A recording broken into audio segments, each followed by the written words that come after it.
আসসালামাইকুম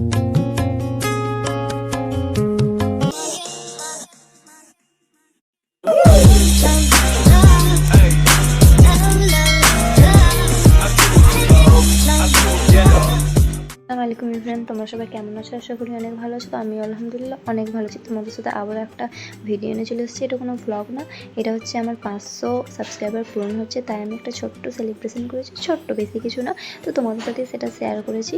আশা করছি তোমাদের ভালো লাগবে। অবশ্যই তোমরা দেখো। প্রথমে আমার সকালবেলা পড়া ছিল, তাই আমি ঘুম থেকে উঠে পড়তে যাওয়ার জন্য রেডি হয়ে গেছিলাম। পড়া কমপ্লিট করে আমি গেছিলাম মনজিনিসে কেক নিতে। আমি আর আমার একটা বান্ধবী, আমরা দুজন গিয়েছিলাম।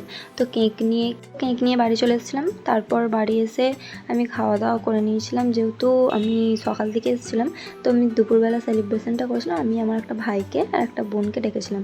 তো তারপর আমি রেডি হয়ে নিয়েছিলাম। আমি বেশি কিছু পরিনি, তো আমি এই জামাটা পরেছিলাম, যেটা আমি পরি, মানে অনেক ব্লগেই দেখেছো এই জামাটা, হয়তো জামাটা আমার খুব ভালো লাগে, তো আমি এটাই পরেছিলাম। এই হিজাবটা করে নিয়েছিলাম। হিজাবটা তো আমি ভালো করে করিনি, ঘরেই যেমন ছোট্ট একটা সেলিব্রেশন, বেশি নয়। আর আমি এখানে যে লিপস্টিকটা পারফিউমটা দেখেছিলাম, এটা আমি করিনি আদৌ। তো এটা হচ্ছে আমার ফুল লুক। তো দেখো তোমাদের কেমন লাগছে অবশ্যই কমেন্ট করে জানিও। তারপর 5টা বেলুন ছিল, আর বেলুনটা দিয়ে দিয়েছিলো হ্যাপি বার্থডে। তো আমি দেখিনি, ঘরে এসে দেখছি যে বেলুনটা হ্যাপি বার্থডে দিয়ে দিয়েছে। তো 5টা বেলুন ছিল, 5টা বেলুনই ফুলিয়ে আমি খাটের ওখানে লাগিয়ে দিয়েছিলাম। তো তারপরে একটু আয়নার সামনে ঢং করে নিলাম, জানাতে আমি ঢং করতে ভালোবাসি। তো এই ব্রেসলেটটা আমাকে একজন গিফট করেছিল।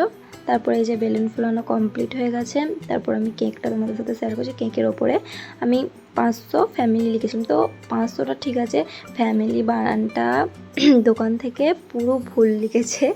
আমি তো ঘরে এসে দেখছি। তারপর আমার একটা ভাই বলছে যে ফ্যামিলি বানানো পারে না, হয়তো মিস্টেক হয়ে যেতে পারে, হয়ে গেছে, যেতেই পারে, মানুষ মাত্রই ভুল হয়। তো এটা আমি এরকম ছোট্ট একটা ডেকোরেশন করেছিলাম, ছোট্ট, বেশি কিছু নেই।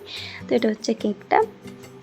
তারপর আমি তোমাদের সাথে শেয়ার করলাম টুকটাক বেলুনগুলো যে কেমন রেখেছিলাম। তো তারপর এসছে কেক কাটিংয়ের পরে, এবার তোমরা দেখো। আজকে পেলাম দু হাত ভরে যা ছিল স্বপ্ন আমার, সেখানে এদিনটাকে জীবন দিল।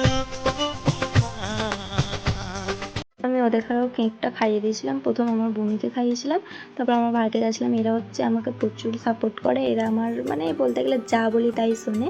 তো তারপর আমি কেকটা আমার একটা দিদি আর একটা ফুম্মাকে দেবো বলে কাপ, মানে কিছু পাইনি, লাস্টে এই কাপগুলো ছিল, কাপিয়ে দিয়েছিলাম। তো দেখো আমার হাতের অবস্থা, আমিও খেয়েছিলাম, অবশ্য ওদের খাওয়াও দিয়েছিলাম। তো গাইস, ঘরের এই অবস্থা। তো ঘরটা আমি ততক্ষণ ঝাঁটতি। তোমরা ব্লগটা দেখতে থাকো, ভালো লাগলো অবশ্যই like, comment, share and subscribe করে। তো দেখা হচ্ছে নেক্সট কোনো ব্লগে। ততক্ষণের জন্য আল্লাহ হাফিজ।